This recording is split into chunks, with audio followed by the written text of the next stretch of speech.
John was a very unique individual, very strong, confident, competent. John had two personalities. There was two people in one. One, people knew him as an airline pilot, but the other side of him was a farmer. And we always used to joke around. Was he a farmer dressed up like an airline pilot, or an airline pilot dressed up like a farmer? John and I met on a work trip where I was the flight attendant and he was, at the time, flight engineer. I think we had our first date in December and were married by the following October. First met John and Penny probably back in 1987. They were starting their family, and John was starting to acquire land to build the farm as it exists today. And they were building this farm, which took capital.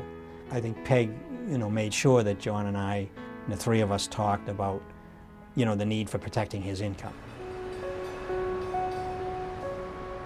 My parents were visiting from New York.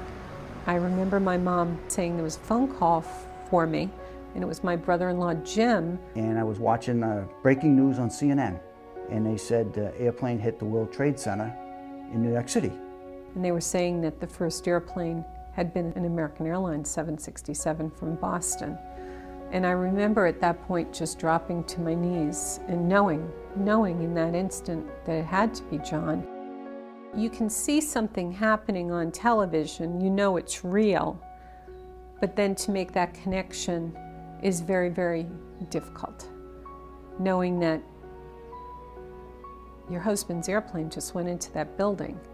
Clearly, there are no survivors, and yet a very vibrant person walked out the door only a couple of hours before. My father was a pilot and clearly brought in the majority of our family's income. And without his income, without help and proper planning, we wouldn't be in this home. I wouldn't have been able to stay at my private high school that I was at.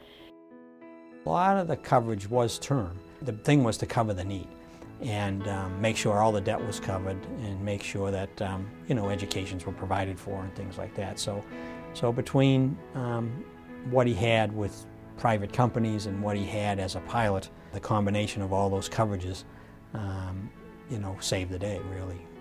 We all believe in individual responsibility. Take care of yourself, take care of your family, and provide for them. And John did that. He did that in his life, and he did it in his death. Our life today is very good. We still look out and see my brother-in-law, who now operates the farm, operating the tractors, working around the farm, and I can't tell you how often I look out and think, that should be John, but it's not.